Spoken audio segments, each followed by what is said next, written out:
Hello learners, आप सभी को प्यार भरा नमस्कार। ज्ञानश्री क्लासेस के यूट्यूब सेशन में आपका बहुत बहुत स्वागत है।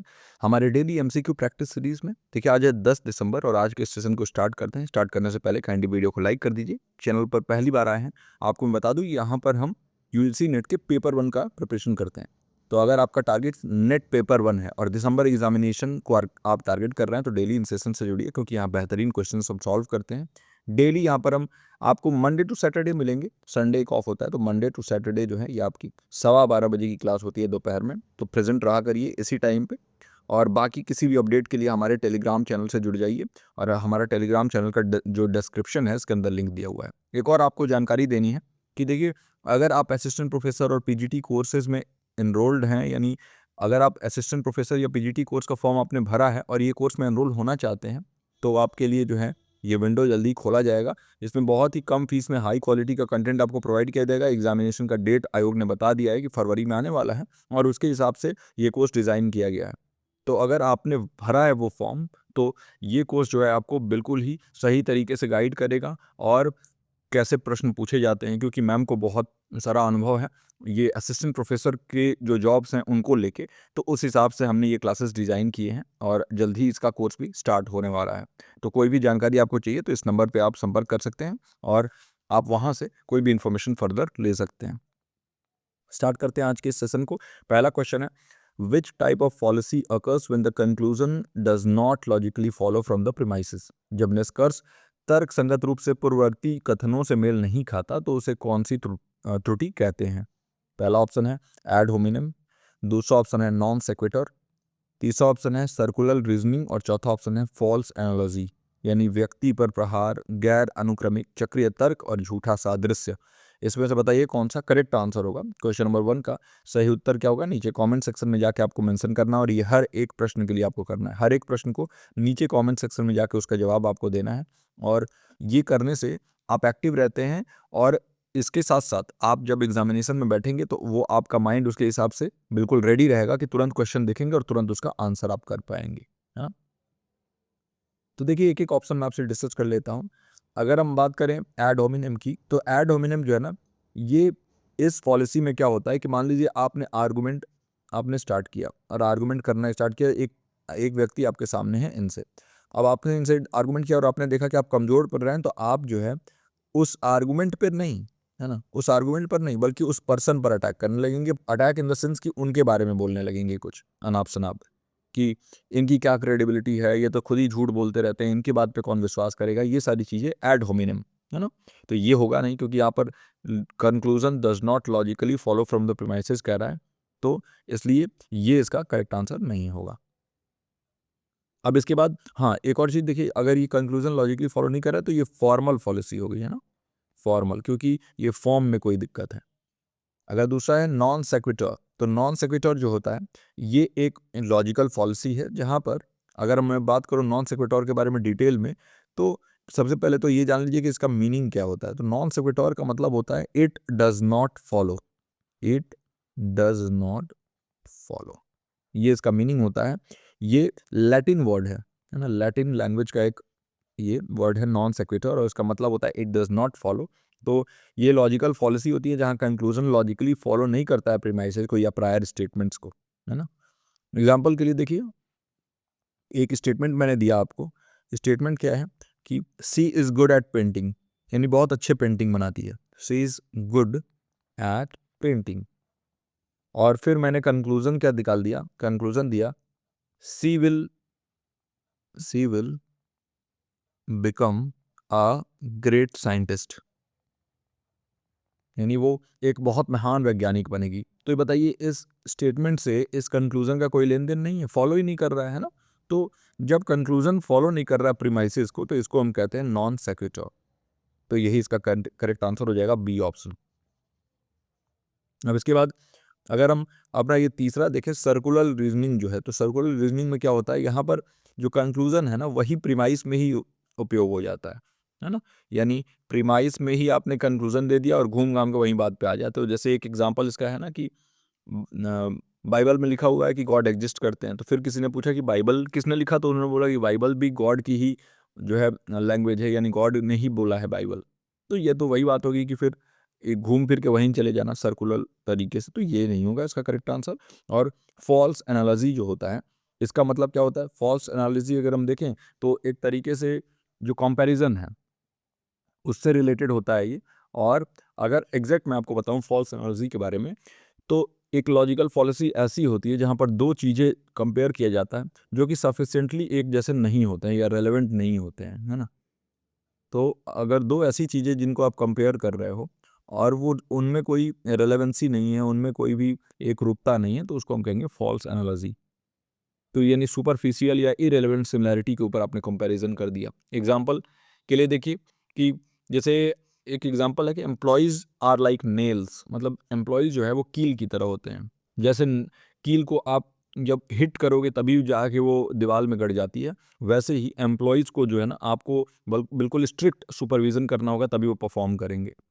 लेकिन बताइए एम्प्लॉय और नेल का आप कैसे कंपैरिजन कर सकते हैं? ये तो बहुत बिल्कुल ही जो है सिमिलर नई चीज़ है। तो इसलिए ये जो है वैसे एनालॉजी वाले जो कहते हैं कि एनालॉजी वाले सेक्शन के लिए होता है, यहाँ कंपैरिजन से रिलेटेड होता है। यहाँ पर कंक्लूजन का फॉलो ना करना प्रीमाइसेस से इसका कोई मतलब नहीं, इसलिए इसका सही उत्तर बी ऑप्शन हो जाएगा। आई होप कि ये प्रश्न आपका क्लियर हो गया, उसके साथ साथ ये चारों ही पॉलिसी आपकी क्लियर हो गई हो। अब हमारा जो अगला प्रश्न है वो है टीचिंग एप्टीट्यूड से।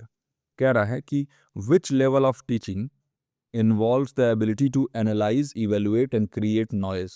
बताइए शिक्षण का वो कौन सा स्तर है जिसमें विश्लेषण, मूल्यांकन और ज्ञान सृजन करने की क्षमता शामिल है? पहला है स्मृति स्तर या मेमोरी लेवल, दूसरा ऑप्शन है अंडरस्टैंडिंग लेवल या समझ स्तर, तीसरा ऑप्शन है रिफ्लेक्टिव लेवल या चिंतनशील स्तर, या फिर चौथा ऑप्शन है अनुभवात्मक स्तर या एक्सपीरियंसल लेवल। बताइए इसका सही उत्तर क्या होगा? इसका जो सही उत्तर होगा आपको क्या करना है, नीचे कमेंट सेक्शन में क्वेश्चन नंबर 2 लिख के और मेंशन कर देना है, और फिर मैं स्टार्ट करता हूँ डिस्कशन इस पर्टिकुलर क्वेश्चन का। देखिए अगर बात करें हम मेमोरी लेवल की, तो आपको मालूम है कि मेमोरी लेवल जो होता है ना, वो एक तरीके से रोट लर्निंग पर पूरा इसका फोकस होता है, यानी रटने पर, चीज़ों को मेमोराइज करने पर, रेपिटेटिव तरीके से उनको जो है याद करने पर इसका फोकस होता है। रिफ्लेक्शन पर इसका फोकस नहीं होता है, ये नहीं होगा, क्योंकि आप एनालाइज कर रहे हो, वैल्यूएट कर रहे हो, क्रिएट कर रहे हो, ये हायर लेवल थिंकिंग स्किल्स हैं, तो इसलिए ये नहीं होगा। अंडरस्टैंडिंग लेवल में आप कॉम्प्रिहेंशन को इनकरेज करते हैं, आप कोई भी चीज़ उसका मीनिंग मेकिंग करते हैं, उसके बीच में रिलेशनशिप फाइंड आउट करते हैं, यहाँ भी आप क्रिटिकल एनालिसिस नहीं करते हैं, इसलिए ये भी नहीं होगा। ठीक है, अगर हम बात करें एक्सपीरियंसल लेवल पे, तो एक्सपीरियंसल लेवल जो होता है ना, ये कोई ऐसी लेवल नहीं होती एक्सपीरियंसल लेवल। एक्सपीरियंसल लर्निंग जरूर होता है, एक्सपीरियंसल लर्निंग में आप अनुभव के आधार पर चीज़ें करते हैं, लेकिन ये ऐसा कोई लेवल नहीं होता, इसलिए ये भी नहीं होगा। रिफ्लेक्टिव लेवल जो होता है, यही इसका करेक्ट आंसर हो जाए, सी ऑप्शन, चिंतनशील स्तर। अच्छा, रिफ्लेक्टिव लेवल के बारे में अगर आपको बात करूं तो ये हाईएस्ट और मोस्ट एडवांस्ड लेवल है। याद रखिएगा, ये सबसे उच्चतम और सबसे एडवांस्ड लेवल होता है। यहाँ पर जो लर्नर्स होते हैं वो क्रिटिकली एनालाइज करते हैं कॉन्सेप्ट्स को, प्रॉब्लम को सॉल्व करते हैं स्वतंत्र रूप से, इंडिपेंडेंटली, और इसका फोकस होता है HOTS, हॉट्स, यानी हायर ऑर्डर थिंकिंग स्किल्स को डेवलप करने पर। जैसे इवेल्युएशन हो गया, जैसे सिंथेसिस हो गया। सिंथेसिस का मतलब क्या है? कुछ क्रिएट करना, और इसमें रचनात्मकता, जिसे हम क्रिएटिविटी कहते हैं, वो भी शामिल होता है। तो रिफ्लेक्टिव लेवल जो है ये इसका करेक्ट आंसर हो जाएगा, सी ऑप्शन, है ना। Critical thinking, problem solving, student centred होता है, एक्टिव पार्टिसिपेशन होता है स्टूडेंट्स का, और नॉलेज का एप्लीकेशन यहाँ पर आप देखते हैं।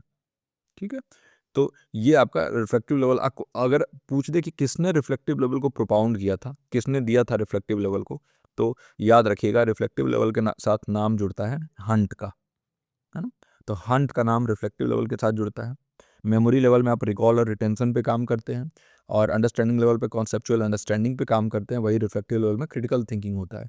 मेमोरी लेवल में टीचर का रोल डोमिनेंट होता है, डायरेक्टिव होता है, और अंडरस्टैंडिंग लेवल में गाइड करते हैं, एक्सप्लेनर के तौर पे काम करते हैं। लेकिन रिफ्लेक्टिव लेवल में जो टीचर होते हैं ये फैसिलिटेटर के तौर पे काम करते हैं। ठीक है, और ये मेमोरी लेवल जो है ना, ये लोअर ऑर्डर थिंकिंग स्किल जिसे हम कहते हैं, LOTS, lower order thinking skill. ये अंडरस्टैंडिंग लेवल जो है ना, ये मॉडरेट लेवल थिंकिंग स्किल है। और यही अगर बात करें रिफ्लेक्टिव लेवल की, तो ये हायर ऑर्डर थिंकिंग स्किल को प्रमोट करता है। तो रिसर्च बेस्ड लर्निंग अगर आप कर रहे हैं, open ended question, case study, simulation, collaborative group discussion कर रहे हैं, इन सभी चीज़ों में रिफ्लेक्टिव लेवल का यूज़ आता है। ठीक?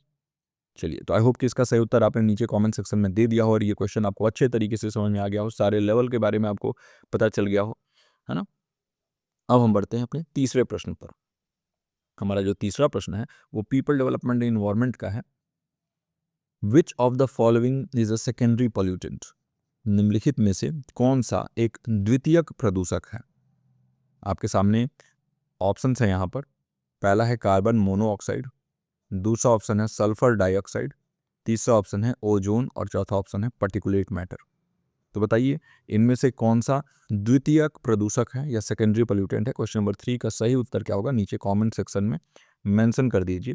और मुझे इंतजार रहता है कि आप कमेंट सेक्शन में लिखिए, क्योंकि मैं सबके कमेंट्स देखता हूँ। आप देख रहे होगे मैं पर्सनली सबको लाइक करता हूँ, जिसका जवाब देना होता है उसका जवाब देता हूँ। तो आप बिल्कुल इस कमेंट सेक्शन में आंसर्स को जरूर लिखा करिए, साथ ही साथ वीडियो को लाइक करते हुए चलिए, अगर वीडियो को अभी तक लाइक नहीं किया है तो उससे हमारा मोटिवेशन भी बढ़ता है ना।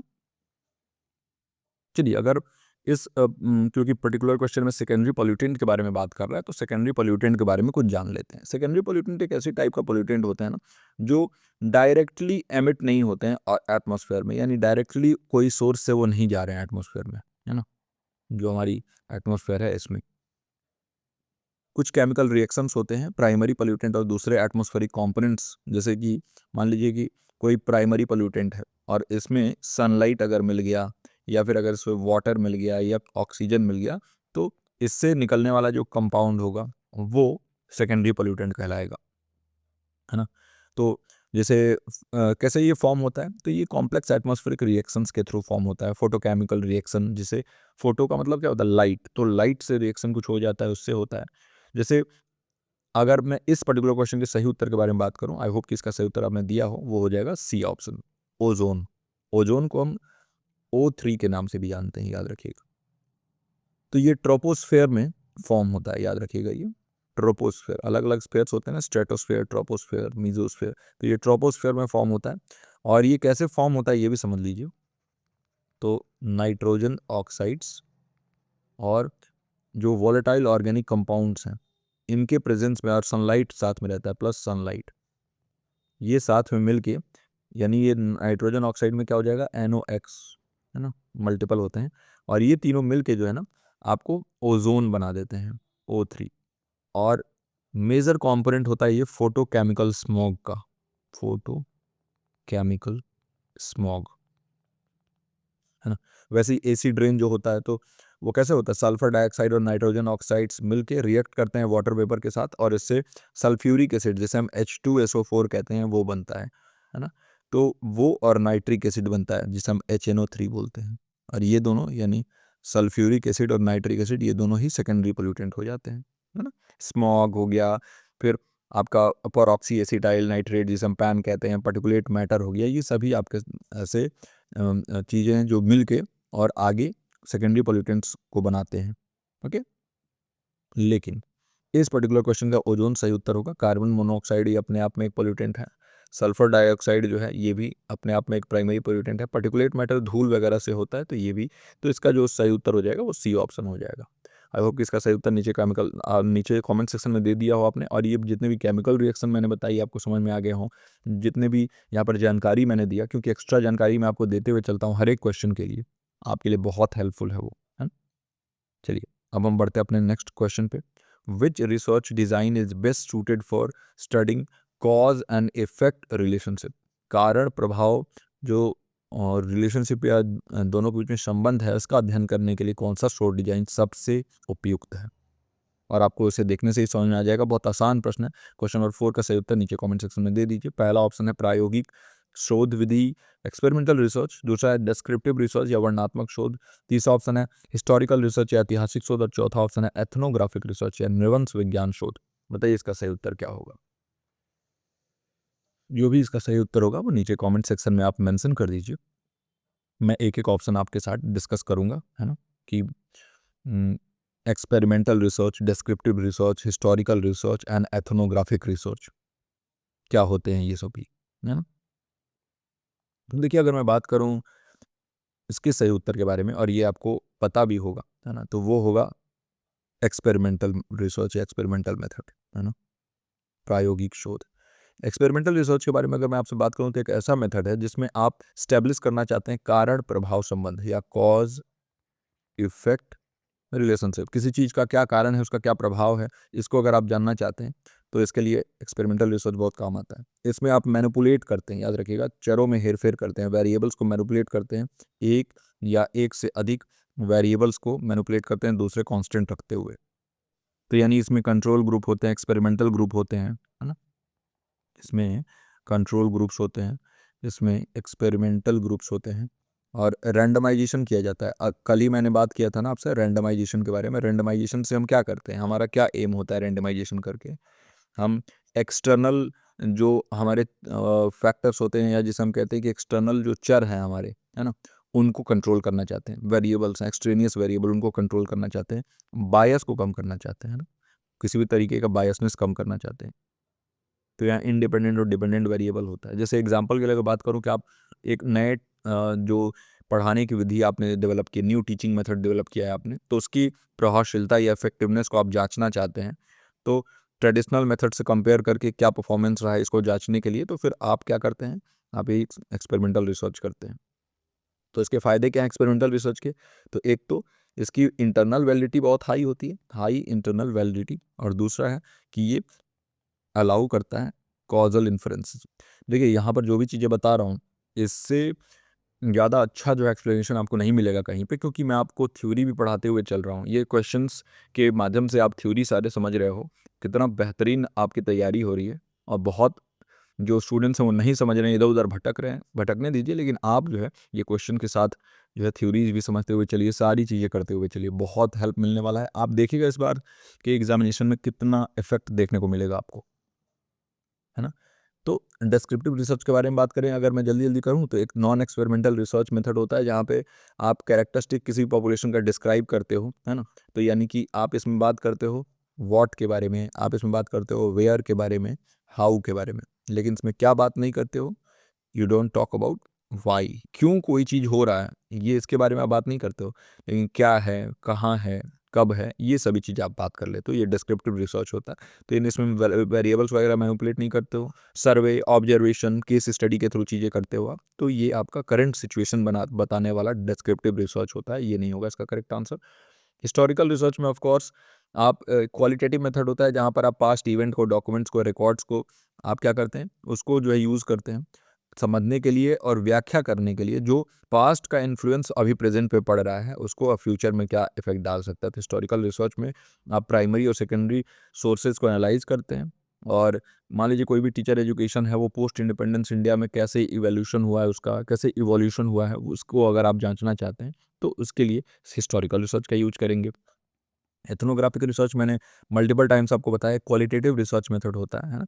ये भी एक गुणात्मक शोध पद्धति है। यहाँ पर आप कल्चरल फिनोमिना को ऑब्जर्व और इंटरेक्ट करते हैं इससे लोगों के साथ उनके नेचुरल इन्वायरमेंट में रह के, ताकि आप इसमें पार्टिसिपेंट ऑब्जर्वेशन के थ्रू, इंटरव्यू और फील्ड वर्क के थ्रू समझ सकें उनके दिनचर्या को, in detail in depth insight ले सकें। तो अगर आप रूरल स्कूल में कैसी पढ़ाई होती है इसको जांचना चाहते हैं, तो आप रूरल स्कूल में जाके पढ़ा रहे हैं, तो उससे आप ये चीज़ें कर सकते हैं, उसके एडवांटेज ये है ना। तो ये रिच डिटेल कॉन्टेक्स्ट देता है, और जो कल्चरल प्रैक्टिस और बिलीफ है उसमें छुपे हुए जो तत्व हैं उसको उजागर करने में हेल्प करता है। तो ये भी नहीं होगा, इसका सही उत्तर ए ऑप्शन हो जाएगा। और आई होप कि एक्सपेरिमेंटल, डिस्क्रिप्टिव, हिस्टोरिकल और एथनोग्राफिक रिसर्च आपका बिल्कुल रिवाइज हो चुका होगा। अब हम बढ़ते हैं अपने नेक्स्ट क्वेश्चन पर। जो हमारा अगला प्रश्न है वो है इंफॉर्मेशन एंड कम्युनिकेशन टेक्नोलॉजी से, which of the following is an example of a primary memory storage device. बताइए निम्नलिखित में से कौन प्राथमिक मेमोरी स्टोरेज डिवाइस का उदाहरण है। पहला ऑप्शन है हार्ड डिस्क, दूसरा ऑप्शन है SSD, तीसरा ऑप्शन है रैम, और चौथा ऑप्शन है USB ड्राइव, है ना। तो बताइए कि इनमें से कौन सा प्राइमरी मेमोरी स्टोरेज डिवाइस है। क्वेश्चन नंबर 5 का जो सही उत्तर होगा वो नीचे कमेंट सेक्शन में मेंशन कर दीजिए। तो देखिए प्राइमरी मेमोरी स्टोरेज डिवाइस, अगर इसके बारे में बात करें, आई होप कि इसका सही उत्तर आपने दे दिया हो, वो होगा रैम, रैंडम एक्सेस मेमोरी इसको हम कहते हैं। ये एक वोलाटाइल मेमोरी होता है। वोलाटाइल मेमोरी मतलब इसमें हमेशा परमानेंट चीज़ें नहीं रहती हैं, इम्परमानेंट रहती हैं, है ना। चीज़ें हम कह सकते हैं कि टेम्प्रोरी लेवल पे यहाँ पर स्टोर होती हैं और ये आपके करंट टास्क को बेहतर तरीके से करने में हेल्प करता है। मान लीजिए कि आप 3-4 काम कर रहे हैं अपने मोबाइल फ़ोन में एक साथ या कंप्यूटर में एक साथ, तो उसको कौन मैनेज करेगा? रैम। और ये वोलेटाइल मेमोरी होती है, अगर आप रैम क्लियर करेंगे तो सारी इसके मेमोरी के फंक्शंस जो हैं वो ख़त्म हो जाएँगे। मतलब वो जो भी चीज़ें आप कर रहे थे वो ख़त्म हो जाएगा, फिर से आपको करना पड़ेगा। हार्ड डिस्क जो है ये अ, एक तरीके से नॉन वोलेटाइल मेमोरी होता है ना? तो डेटा को स्टोर करने के लिए यूज़ होता है लंबे अवधि के लिए, लंबे समय के लिए हार्ड डिस्क, है ना? एसएसडी जो है, ये हार्ड डिस्क का एडवांस वर्ज़न है। इसको हम सॉलिड स्टेट ड्राइव कहते हैं और इसमें हार्ड डिस्क में एक डिस्क होता है जो घूमता है और आगे चल के इस डिस्क को वियर एंड टियर का खतरा होता है। वियर एंड टियर मतलब कि कोई भी डिस्क घूम रहा है तो ये मैकेनिकल पार्ट है और मैकेनिकल पार्ट जो भी रहता है उसको खराब होने का चांस ज़्यादा होता है। लेकिन एसएसडी जो है ये सॉलिड स्टेट ड्राइव, तो ये महँगा होता है, एक्सपेंसिव होता है, लेकिन एक तो ये स्पेस कम लेता है, छोटा होता है और दूसरी चीज़ कम स्पेस में ज़्यादा स्टोरेज प्रोवाइड कर देता है और ये फ़ास्ट होता है बहुत ज़्यादा, है ना? हार्ड डिस्क के भी बहुत ज़्यादा फ़ास्ट होता है। तो ये भी परमानेंट स्टोरेज डिवाइस है इसलिए ये भी नहीं होगा। यहाँ पर पूछा है प्राइमरी स्टोरेज डिवाइस और प्राइमरी स्टोरेज कौन-सा होता है? प्राथमिक मेमोरी स्टोरेज क्या होता है? रैम होता है, वोलेटाइल मेमोरी होती है। यूएसबी ड्राइव भी आपका वैसा ही है। यूएसबी ड्राइव भी आपका एक नॉन वोलेटाइल मेमोरी होता है, इसमें भी चीज़ें आप स्टोर करते हो, है ना? आप पेन ड्राइव का नाम आपने सुना होगा, वही यूएसबी ड्राइव होता है। तो ये भी नहीं होगा, इसका सही उत्तर सी ऑप्शन हो जाएगा, रैम। आई होप कि ये भी आपने सही किया हो और वीडियो के हम बीच सेक्शन पर पहुँच चुके हैं। यहाँ तक वीडियो को देखा है आपने और एप्रिशिएट अगर करते हैं इस कंटेंट को, काइंडली वीडियो को लाइक कर दीजिए। नीचे कमेंट सेक्शन में अपने जो भी थॉट्स होंगे वो ज़रूर प्रोवाइड करिएगा। आपको ये लेक्चर कैसा लगा ज़रूर बताइएगा और साथ ही साथ कोई कोई भी फीडबैक हो, है ना? चाहे वो नेगेटिव हो, चाहे पॉजिटिव हो, ज़रूर नीचे दीजिएगा कमेंट सेक्शन में। अब एक और अच्छे प्रश्न है, under which article of Indian constitution is education included in the concurrent list? बताइए भारतीय संविधान के किस अनुच्छेद के तहत शिक्षा को समवर्ती सूची में शामिल किया गया है? एक इंपॉर्टेंट क्वेश्चन। पहला है अनुच्छेद 45 या आर्टिकल 45, दूसरा है अनुच्छेद 21A आर्टिकल 21A 21A, तीसरा ऑप्शन है अनुच्छेद 254 या आर्टिकल 254 और चौथा ऑप्शन है आर्टिकल 42 या अनुच्छेद 42। बताइए इसका सही उत्तर क्या होगा? क्वेश्चन नंबर 6 का सही उत्तर क्या होगा? नीचे कमेंट सेक्शन में मेंशन कर दीजिए और फिर मैं स्टार्ट करता हूँ डिस्कस करना आपके साथ ये सभी आर्टिकल्स।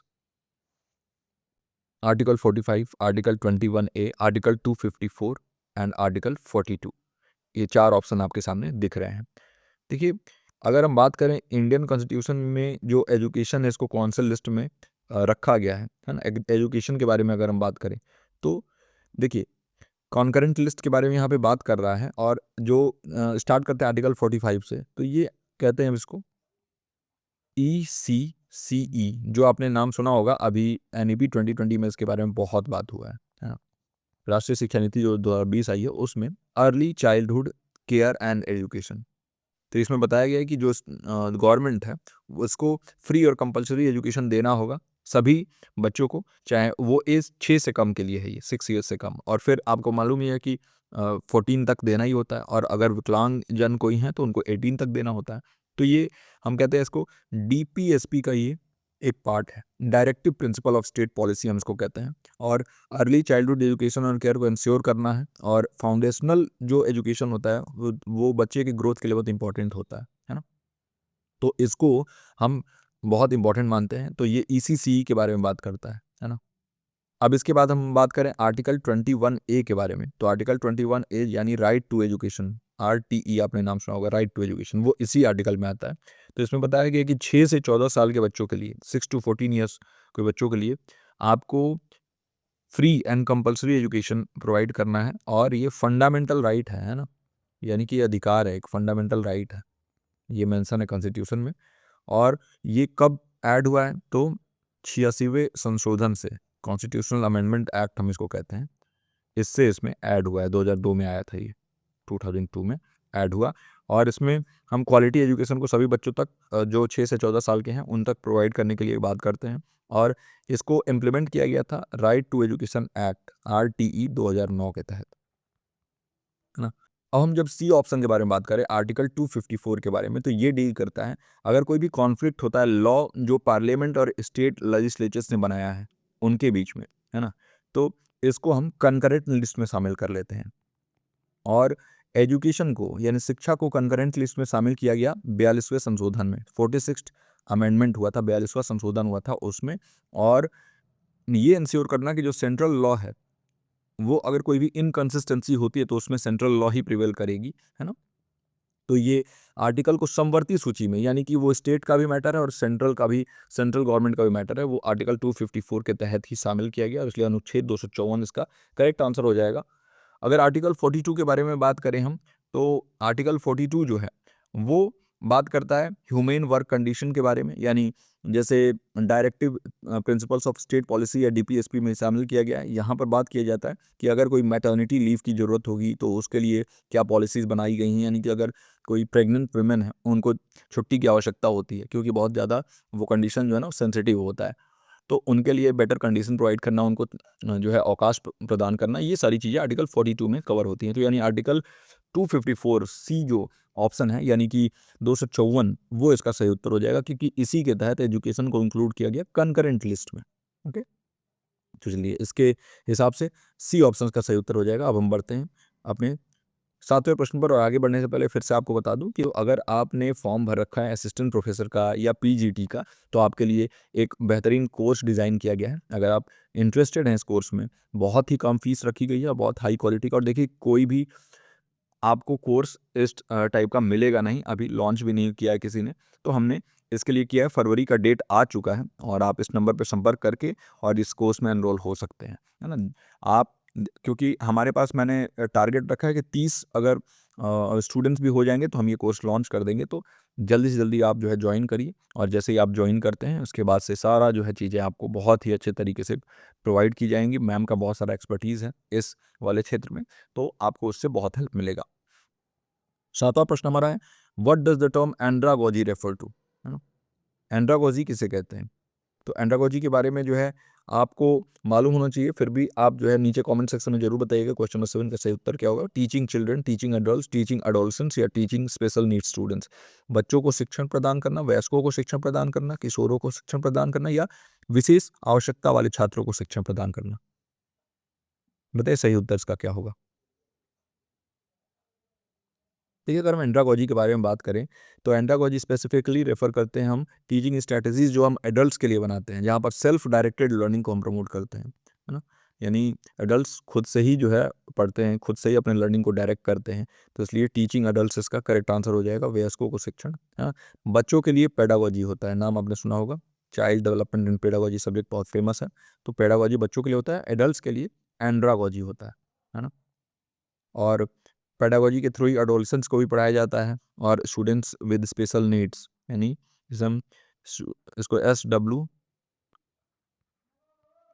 भी कहते हैं, स्टूडेंट्स विद स्पेशल नीड्स, तो ये इनको भी हम पेडागोजी के थ्रू ही पढ़ाते हैं, तो एंड्रागोजी इसका करेक्ट आंसर हो जाएगा, है ना। अब हम बढ़ते हैं आगे अपने 8वें प्रश्न पर, लॉजिकल रीजनिंग।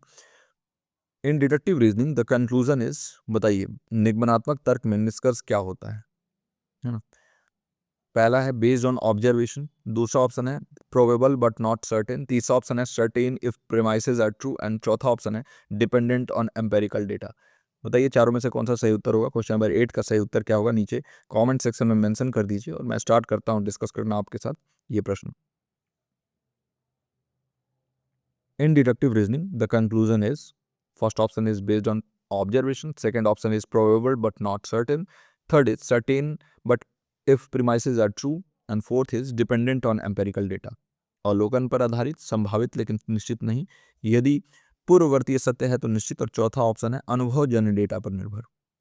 आई होप कि आपने इसका सही उत्तर नीचे कमेंट सेक्शन में दे दिया होगा, और इसका जो सही उत्तर होगा certain if premises are true, है ना। डिडक्टिव रीजनिंग में क्या होता है, कंक्लूजन लॉजिकली फॉलो करना चाहिए प्रीमाइस को, है ना। और अगर प्रीमाइस सत्य है तो रीजनिंग जो है वो वैलिड होता है, याद रखिएगा रीजनिंग कब वैलिड होगा, जब प्रीमाइस सत्य होगा, तो कंक्लूजन जो है वो ट्रू होना ही चाहिए। डिडक्टिव रीजनिंग जो है वो आपको मालूम है कि जनरल से स्पेसिफिक तक जाता है, जनरल से यानी सामान्य से विशिष्ट की तरफ जाता है, ये जनरल टू स्पेसिफिक जाता है। तो यानी कि इसमें अगर हम देखें तो अगर एग्जाम्पल के तौर पे समझाऊं तो अगर पहला आपको स्टेटमेंट मैंने दे दिया कि ऑल ह्यूमंस आर मॉर्टल, सभी मनुष्य नश्वर हैं। दूसरा है कि Sohan is a human. Sohan जो है वो एक ह्यूमन है। और कंक्लूजन में इसका क्या निकल जाएगा, सोहन इज मॉर्टल। तो यानी कि डिडक्टिव हमने डिड्यूस किया, हमने ऑल से स्टार्ट किया और फिर हमने स्पेसिफिक तक सोहन तक पहुंच गए। तो यानी सर्टेन रहेगा, अगर प्रीमाइस सही है तो कंक्लूजन को सत्य होना ही पड़ेगा। तो इसलिए सी ऑप्शन का सही उत्तर हो जाएगा। बाकी सभी based on observation, dependent on empirical data, ये सभी इसमें नहीं होगा। तो सी ऑप्शन का सत्य होगा। मैं आशा करता हूँ आपने इसका सही उत्तर नीचे कमेंट सेक्शन में दे दिया हो। अब हम बढ़ते हैं अपने 9वें प्रश्न पर। वीडियो को यहाँ तक देख लिया तो काइंडली वीडियो को लाइक कर दीजिए और इस क्वेश्चन को हम सॉल्व करते हैं। What is the main goal of Kyoto protocol? बताइए क्योटो प्रोटोकॉल का मुख्य उद्देश्य क्या है? What is the main goal of the Kyoto protocol? पहला ऑप्शन है रिडक्शन ऑफ ग्लोबल पॉवर्टी, दूसरा ऑप्शन है mitigation of greenhouse gas emission, तीसरा ऑप्शन है प्रोटेक्शन ऑफ बायोडाइवर्सिटी या चौथा ऑप्शन है सस्टेनेबल डेवलपमेंट। इसका सही उत्तर क्या होगा? नीचे कमेंट सेक्शन में आपको क्वेश्चन नंबर 9 लिख के मेंशन कर देना है और फिर मैं स्टार्ट करता हूं डिस्कस करना आपके साथ क्योटो प्रोटोकॉल के बारे में और हम पहुंचेंगे इसका सही उत्तर क्या होगा। देखिए इसका जो सही उत्तर हो जाएगा वो हो जाएगा B option, mitigation of greenhouse gas emission. कई बार ये क्वेश्चन हमने सॉल्व किया है और एक्सपेक्टेशन यही है कि आप सभी इसका सही उत्तर दे चुके होंगे। क्योटो प्रोटोकॉल टारगेट करता है ग्रीन हाउस गैस एमिशन को रिड्यूस करना बाइंडिंग कमिटमेंट के थ्रू, यानी कि बाध्य इसमें कमिटमेंट्स दिए गए हैं और वो भी डेवलप्ड कंट्रीज के लिए। बाइंडिंग है डेवलप्ड कंट्रीज के लिए, विकसित देशों के लिए, डेवलप्ड कंट्रीज के लिए। ये तो सीबीडी में बात किया गया, कन्वेंशन ऑन बायोडाइवर्सिटी में protection of biodiversity. Sustainable development में आपका एसडीजी, सस्टेनेबल डेवलपमेंट गोल जो 2015 में आए थे, इनमें बात किया गया है। और ग्लोबल पॉवर्टी भी, इसको कम करने के बारे में भी एसडीजी में ही बात किया गया, तो इसलिए बी ऑप्शन का सही उत्तर हो जाएगा। अब हम क्योटो प्रोटोकॉल को थोड़ा सा डिटेल में समझ लेते हैं। तो क्योटो प्रोटोकॉल एक अंतर्राष्ट्रीय समझौता था और इसे जलवायु परिवर्तन को नियंत्रित करने के उद्देश्य से 1997 में 1997 में लाया गया था। 1997 में जापान का एक क्योटो शहर है, वहीं पर जो है ये आया था, क्योटो जापान। मुख्य लक्ष्य क्या था? कार्बन डाइऑक्साइड और अन्य ग्रीन हाउस गैसों के उत्सर्जन को कम करने के लिए देशों के बीच एक बाध्यकारी लक्ष्यों की स्थापना करना। इसके अगर हम कुछ इंपॉर्टेंट पॉइंट्स या मुख्य बिंदु देखें तो सबसे पहले तो पहला इसका था कि एमिशंस में कमी करना था, उत्सर्जन में कमी करना था। क्योटो प्रोटोकॉल जो है ना, देशों को 1990 के स्तर की तुलना में 2012 तक ग्रीन हाउस गैसों के उत्सर्जन को कम करने का लक्ष्य देता है। इसके साथ साथ एक फ्लेक्सिबल सिस्टम, एक लचीले तंत्र के बारे में ये बात करता है। इसमें एक जो है ना ट्रेड सिस्टम था, यानी आपको क्या करना था, अपने एमिशंस को अगर आप कम कर पा रहे हो तो उतना आप जो है ट्रेड करके और बाद के लिए भी यूज कर सकते हैं, है ना। तो इस टाइप से काम करता था और ये एक मार्केट बेस्ड सिस्टम था, है ना। यानी इसमें आप बाई एंड सेल कर सकते थे, बस वो एक हाइपोथेटिकली होता था। वो रियल में तो आप कुछ बाई एंड सेल नहीं कर सकते हो, लेकिन हाँ, मान लीजिए कि आपको दिया गया कि 100 मीट्रिक टन या इतना ही आप जो है एमिशन करेंगे और आपने 50 किया तो 50 आपका बच गया, वो नेक्स्ट ईयर आप 150 करेंगे तो आपका मैनेज हो जाएगा, आप पे कोई भी फाइन नहीं लगेगा। तो इस हिसाब से था ये। तो ये जलवायु परिवर्तन के खिलाफ वैश्विक प्रयासों में एक महत्वपूर्ण कदम था और इसके माध्यम से विभिन्न देशों ने अपने जलवायु नीति और रणनीतियों को तैयार किया था, है ना, क्योटो प्रोटोकॉल। आई होप कि ये क्वेश्चन भी आपका बिल्कुल क्लियर हो गया हो। और अब हम आ चुके हैं अपने इस सेशन के एंडिंग पर। पहला लास्ट क्वेश्चन जो हमारा है, इन qualitative research data is primarily collected through. बताइए गुणात्मक शोध में डेटा मुख्य रूप से किसके माध्यम से संग्रहित किया जाता है, कैसे जो है आप कलेक्ट करते हैं? पहला ऑप्शन है सर्वेक्षण या सर्वे, दूसरा ऑप्शन है इंटरव्यूज एंड ऑब्जर्वेशन, साक्षात्कार और अवलोकन, तीसरा ऑप्शन है एक्सपेरिमेंटल सेटअप्स या प्रायोगिक सेटअप, और चौथा ऑप्शन है स्टैंडर्डाइज टेस्ट या मानकीकृत परीक्षण। तो बताइए क्वालिटेटिव रिसर्च में डेटा को प्राइमरली आप कैसे कलेक्ट करते हैं? क्या होगा इसका सही उत्तर? नीचे कमेंट सेक्शन में आपको मेंशन करना है क्वेश्चन नंबर 10 लिख के, और जो भी आपको लगे इसका सही उत्तर होगा वो नीचे कमेंट सेक्शन में मेंशन कर दीजिए। हम क्वालिटेटिव रिसर्च के बारे में बात कर रहे हैं। देखिए अगर हम सर्वे के बारे में बात करें तो सर्वे में आप जो है ना नंबर्स भी लिखते हैं। जैसे मान लीजिए आपने सर्वे किया पॉपुलेशन का, कितने लोग हैं, तो वहाँ नंबर आप लिख रहे हैं ना कि एक परिवार में 5 लोग हैं, है ना। ये सारी चीज़ें, ये नंबर सारी हैं। तो ये क्वांटिटेटिव रिसर्च का इस्तेमाल होता है सर्वे में, है ना। और आपको मालूम है कि क्वालिटेटिव रिसर्च में डेटा आप प्राइमरली कैसे कलेक्ट करते हैं? आप इंटरव्यू के माध्यम से, ऑब्जर्वेशन यानी अवलोकन करके, साक्षात्कार किसी का करके, है ना, और उस फेनोमेना को समझते हैं कैसे? इंटरव्यू से, ऑब्जर्वेशन से। तो बी ऑप्शन का सही उत्तर हो जाएगा। सर्वेक्षण से नहीं, क्योंकि ये क्वांटिटेटिव में यूज होता है। इसके साथ साथ अगर हम एक्सपेरिमेंट के बारे में बात कर रहे हैं तो बिल्कुल ये तो क्वांटिटेटिव होता ही है, मात्रात्मक होता ही एक्सपेरिमेंटल, है ना। रैंडम सैम्पलिंग वगैरह आप करते हैं, क्वांटिटेटिव रिसर्च में होता है। फिर स्टैंडर्डाइज टेस्ट करते हैं, तो ये भी आप जो है ना मानकीकृत परीक्षण है, और इसमें भी नंबर्स का इस्तेमाल होता है। स्टैटिस्टिकल एनालिसिस, स्टैटिस्टिकल टूल्स का इस्तेमाल करते हैं, आप सांख्यिकीय विश्लेषण करते हैं। तो ये एक डीआई मेथड है, और ये क्वालिटेटिव डेटा कलेक्शन में नहीं बल्कि क्वांटिटेटिव में यूज़ होता है, इसलिए ये भी नहीं होगा। इसका सही उत्तर हो जाएगा बी ऑप्शन। तो आई होप कि इसका सही उत्तर आपने नीचे कमेंट सेक्शन में दे दिया हो। और इसी के साथ ही हमारा प्रश्न उत्तर श्रृंखला आज का ये संस्करण यहीं समाप्त होता है, और यहाँ पर जो है सारे जो आंसर्स हैं वो प्रोवाइड किया हुआ है मैंने। तो जो भी आपको डाउट होगा वो नीचे कमेंट सेक्शन में या हमारे जो टेलीग्राम के डाउट ग्रुप है वहाँ पूछ सकते हैं। रात को 10 बजे, है ना, 10 बजे ये आपको रात को पीडीएफ मिलता है हमारे टेलीग्राम चैनल पर। अगर अभी तक आप नहीं जुड़े हैं तो वहाँ जुड़ जाइए, वहाँ पर आपको ये पीडीएफ प्राप्त हो जाता है। और अगर आप जो है ऐसे ही और सेशंस करना चाहते हैं तो प्लेलिस्ट बनी हुई है, मैंने प्लेलिस्ट बनाया हुआ है। अगर आप जो है अभी जुड़ रहे हैं, पहली बार जुड़ रहे हैं, तो आपको बता दूं ये सारे वीडियोस उस प्लेलिस्ट में अवेलेबल हैं। बहुत सारे वीडियोस हो चुके हैं, लगभग 90 वीडियोस होने वाले हैं। वहाँ से जाके आप इन सारे वीडियोस के थ्रू इन क्वेश्चंस को सॉल्व कर सकते हैं और अपने प्रिपरेशन को बहुत ज़्यादा मजबूत बना सकते हैं। तो इस वीडियो में यहीं तक, मैं मिलता हूँ आपसे अगले लेक्चर के साथ, अगले प्रैक्टिस सेशन में। टिल देन आप अपना और अपनों का ख्याल रखिए। नमस्कार।